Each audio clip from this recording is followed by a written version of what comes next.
What up, YouTube family? It's your girl, She's Glam Cam, and I had to come at you guys with another video. Now, with this video, I wanted to do a recap on little ZIYAH Harris. Now, we know this case have been huge starting earlier 2025. Now, everything took in place 2024, but it didn't come to the light to 2025. So us as creators or people that's just out in the world, the listeners, a lot of people just in general are touched by this story. Little ZIYAH Harris had touched many of our hearts, and I can't stress that enough. If you go listen to some of my old videos, y'all go check those out, of the House of Horrors about little ZIYAH's life in this case. Now, just imagine growing up in a very dysfunctional home where essaying went on in the timeline of the family to the point that it's right in front of their face and they're all for it. Now, that is just like heartfelt, bone chilling. So it's no chance of survival for none of the children in this family. Like, if you're a child, the adults already know essay, they're going to turn you out to it. They already know essay finna be a part of your life. So they will definitely let you get essay and normalize it. Little ZIYAH had a relationship with her aunt's boyfriend who was in his 40s, who is known as a notorious serial rapist. He preys on women who have children. And, you know, he's done things to those women children. He's done things to his own children, and he's attacking anybody who have children close near. And how the Detroit CPS systems are set up in their law, they never took it serious when anything is reported.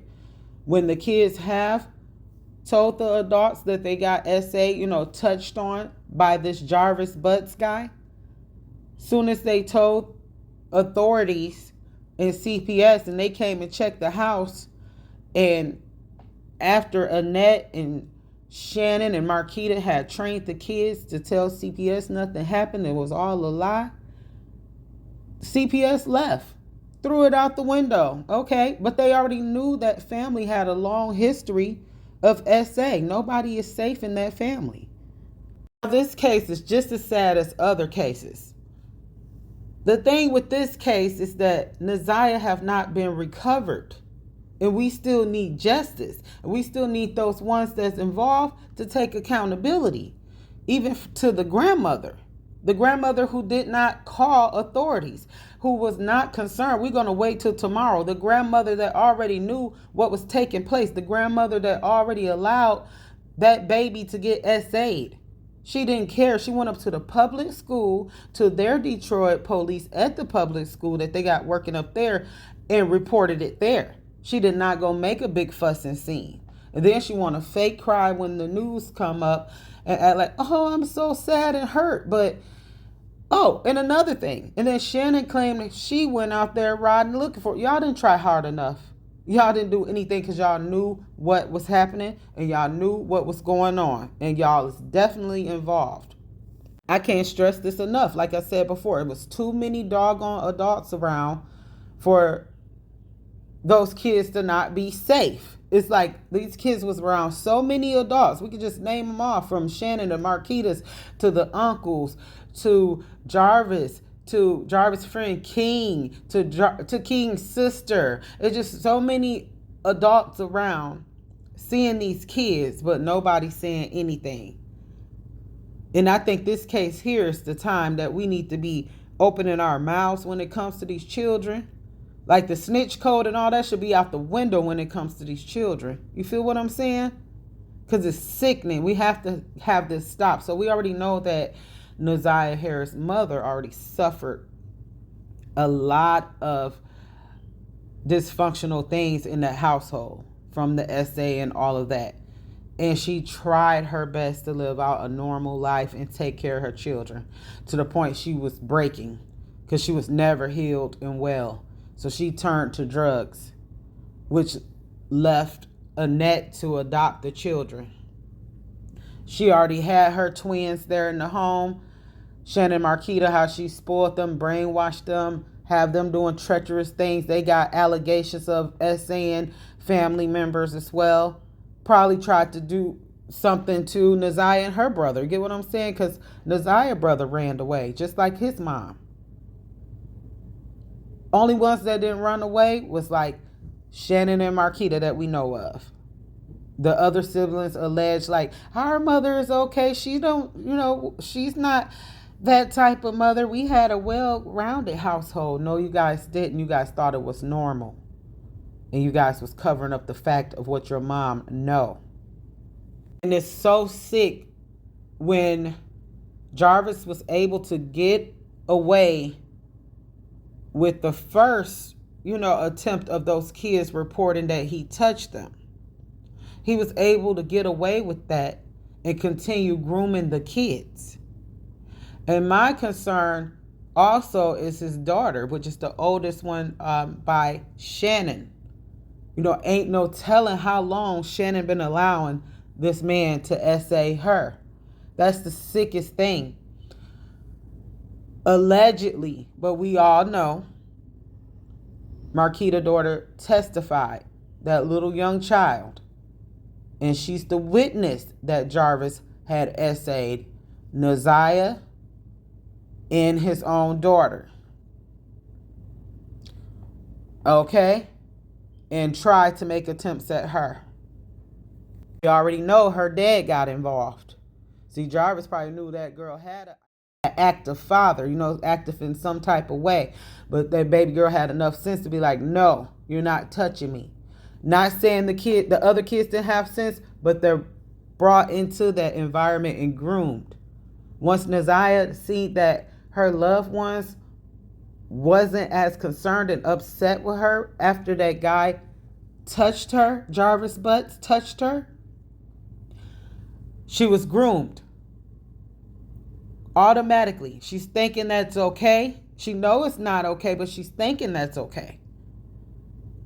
Jarvis, older 40-some-year-old man, he already know that the adults in that household mindset is not as strong. They don't have you can be a woman, but not a woman for real if you're not having common sense and don't have the sense and knowledge to know when it's predators around and when it's danger around. So he already done picked their brains to know they don't have that common sense. So once he start grooming the children, can use stores as an excuse, or they sitting in the cars listening to music, all of that type of stuff. That's his way right there that he's playing with those adults' minds. Like, y'all, hey, I got this wrapped in my hands. He thought he had this all under control. The graping, the grooming. He's like, oh, I could just sit back. He already had prior cases. You get what I'm saying? Those adults that who heads he playing over, they are, oh, that's back in the day. That might not be true. Oh, they brushing it off. Mind you, Jarvis has so many women. And if you guys watch the testify and all, the court testimonies, so many women was up there. I mean, 2 and more. Get what I'm saying? They all knew this man was a rapist. Come on now. You can Google people now. You can look up people's whole rap sheets. Feel what I'm saying? What blew me is when Jarvis Butt's sister said she didn't know anything about her brother's past. I don't be around him like that. I don't care if you don't be around a person like that. Like I mentioned before, the way the world talks so much, we be knowing so much about these celebrities and stuff like that. The way the world talks so much in the hood, talks so much. How you not know what your brother is doing? Come on now. Now she might have told the truth with what she seen that day. The last time Naziah was seen, she probably told the truth of that. But honey, your brother was a rapist. That's what he was, a rapist that preyed on children. That's why when she was like, I don't be around him, because she been protecting her children, because she know they can't have him around. You can't let Jarvis come to the family gatherings. They know he got mechanic skills, but they know they ain't finna let him come around their children and families. So, of course, she got up on that stand, was like, oh, I don't know if it's past, because they already know they ain't finna let him come around. Trust me. Okay, so with this recap, I'm going to be all over the place because a lot of us been following this story in this case, so you guys can catch up with me anyway. I already know the other twin, Marquita, was dating Jarvis first and allegedly had sex with him because she denied that she did. But you know they laid with that man. How they move, come on now, because they ain't got no type of self-respect, insecure, all that type of extra stuff. So she definitely laid with him. So when she was done with him, Shannon took him. And they claimed she claimed she was like 19 or something. Oh, I didn't know of his past. He told me woo woo or whatever they tried to say. No, y'all was desperate. You knew everything. You knew everything about him already. You didn't care. You seen the light skin, good hair, and then she looked at herself. I look like this, and if I get with him, we'll produce nice looking children. But you didn't know how serious this was going to become. You didn't know that you was getting with the guy that will sit there and do something to his own children. That's sick.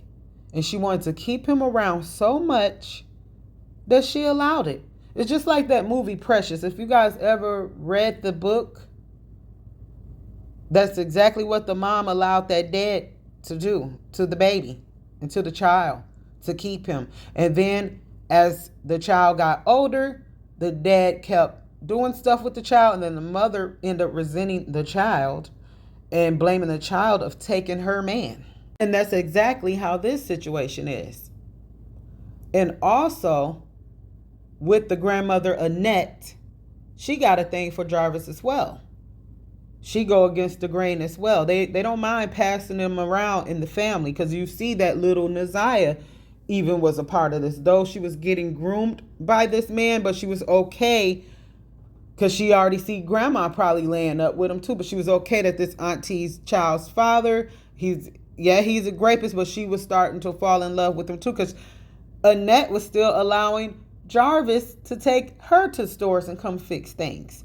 And I'm not trying to say nothing negative of when I said that about little ZIYAH with her aunt, but we just got to be real right here, okay? I just want you to picture this, because we have to be real with this situation. It's sad overall because she's a child, but she was living in the moment of a home where she barely can go anywhere. You know, her auntie Janelle already said that little ZIYAH wasn't allowed to do anything. So she was in that after school program, before like fights started. But other than that, she wasn't allowed to do cheer or any of that sort. She was always at the home, getting monitored by Annette and available for the man. So to this point, it's kind of like trafficking as well. And how that you know they're groomed is the way that Marquita's daughter mentioned in her testimony of how okay little Janiyah was with her dad doing that to her. I'm not saying she was okay, but they're not screaming and hollering. You get what I'm saying? They're not running and he's catching them, because it's been normalized, because she had got the okay from her grandmother and mother. And that's so sick. That's why this case is so disturbing, because I wanted to go a little in depth with it. See, the courts, they're going to go around it. They're going to use certain words. They're going to try to just do it in a court matter. I'm saying this in a way that we picturing it how it is in her home. You get what I'm saying? You ain't safe in no angle. You ain't got your mom around. Your dad had to hide you out for years, because ZIYAH daddy couldn't even claim her for a while. He had to act like he didn't know who she was for real. So she didn't have no protection on no aspects. And then the little protection she did have from her great aunt Janelle and her cousin, Annette overrided it. She didn't allow it. She seen that the other family members was going to give the children a great life and keep them safe. Annette wasn't having that. That's going to mess up with her benefits, her money. That's going to mess up with her trafficking them. It's going to mess up with them, with her continue to terrorize them, mess their mind up. She didn't like their mother. She didn't like her own daughter. So she wanted to destroy those kids. And she didn't want them definitely to be better than Marquita and Shannon. Oh, no way. Because Annette faked to the world that she had it going on raising them right. Oh, she faked to the world. She put on a show. She went and bought a house. They went and moved in with mama. We already knew Marquita moving in dudes in the mama house claiming we looking for a place. Shannon got the home from her great aunt, well, her auntie Janelle, to move in Clinton Township with some type of voucher because Janelle was exceeding over the income limit. So she let Shannon be there with her children because she loved the Shannon children. Shannon started bringing Jarvis around. They started taking little ZIYAH out there. You get what I'm saying? So it's just like they was protecting these two twin monsters. Because all of this happened because of the monster twins. You get what I'm saying? All this took place because of these insecure monster twins. Also, the twins mentioned how they bump heads with Kenyatta, which is Naziah's mother. So they said they get into it with the mother. It's a love-hate relationship. So you think they ain't going to pour that energy onto her children? They wanted the worst for Kenyatta children. What was wild, too, is when Marquita did an interview, they asked Marquita, would she go up to the shop and clean? And she said, hell no, I ain't no man. So when she said that there, I'm like, you gotta know that Annette and Shada, even Marquita, they knew what they were sending them kids up there to do. Marquita knew, but she didn't report it. She knew her niece was getting sent up there to do Jarvis, both of her nieces. She knew that. And that's sick how the world is today, how they protect these predators. Everybody want to protect them. Oh, that's my brother, that's my dad, this my dad. It don't matter. If they're after children, they need to get dealt with. You get what I'm saying? Ain't no excuses. Okay, another recap. So Annette's original last name is Gamble. And she is a Harris from marriage. So we already know that most of her kids got the last name Harris, even the grandchildren. But it say that Chris and Lady who is Naziah's mom, Kenyatta, they said they have the same father.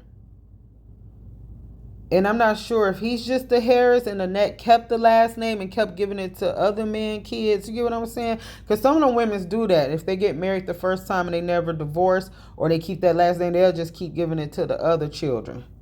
Get what I'm saying? I just wanted to say that because I don't know where that dysfunction stems from. Is it from a Harris background or a Gamble? But it possibly can be from a Gamble because we already know that she have a brother named Eric Gamble that was all hugging up on little Naziah with his beer and kissing her all on the cheek, rhythm into the music. And he have a background of SA. So I just wanted to say that there. Maybe if you guys know a little more about that, you can leave it in the comments. We dissecting this case so much because, like they said, if it was another race, they have been all up through this. We wouldn't get enough of hearing about it. So we have to do it ourselves to let them know we want this fight to continue. So we're going to dissect the family, and it's going to be like they did this, they did that, because we want y'all to do something about it. Because why she's not found? Because something very, very awful took place to the point that this baby isn't found. And it already been allegations of like alligators and all this type of stuff. And then sometimes it just make you wonder, like, what do they know that they're not telling us yet? What do they know? Because it's just like, why we don't have any type of clues yet? It's like we had clues, but we're getting nowhere to finding her. We had clues from the old lady finding the ID, stuff like that, but it still wasn't getting us nowhere, even when they interviewed King's family, all that type of stuff, the glasses in the back seat, all of that is still not getting us nowhere. Even when they found the clothes out in the wooden area, not getting us nowhere because she didn't have those clothes on when we seen her, getting off the bus. Plus, Shannon talked about allegedly Naziah never came home, which we don't know if that's true or not because it sounds like a lie because she lied about everything. They definitely ain't giving that they some hurt family members. Because I'm telling you, if they really was hurt, especially that grandmother, we wouldn't be hearing the last of it. She'll be doing interviews right now. She'll be talking just like I'm talking right now of, being hurt. Get what I'm saying? And just letting us know that she didn't really know a monster was in her home. She'll be really just pouring out to us as the community, the people that want to see the justice and want to know where this baby at. We would have heard from this grandma. So that would just make them look so guilty as well. It's like everybody had gave up on ZIYAH. They all on that mindset. As long as it's not me and mine, long as it's not us, and that's not the way to be in life. So that's how I know this family is evil, disturbed and sick and dysfunctional. Nobody and no children deserve to be around this family in a Jarvis. Because, he was running wild on the loose and doing Lord knows what to other people, children that never came forth. And then when you come forth about it with the law, they got they got the defense attorneys that's trying to still defend this monster. That's the crazy thing.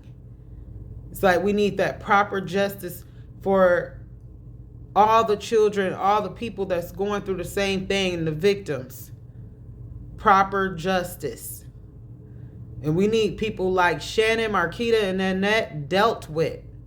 Because they want to live their lives as, we just the it girls. We getting it popping.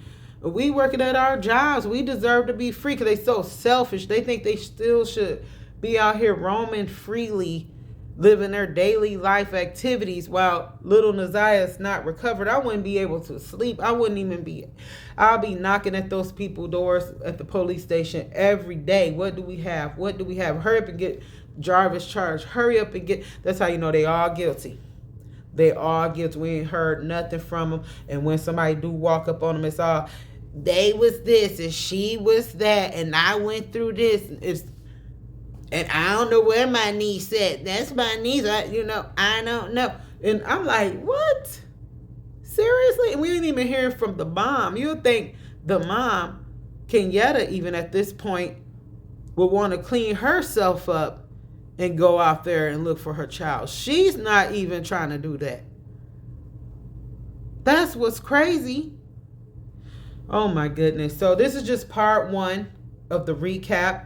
If you want to watch and hear more, make sure you've watched my other video. Make sure you guys click like and subscribe. It means so much to me, all my subscribers. As we get these stories out here, make sure you drop a comment.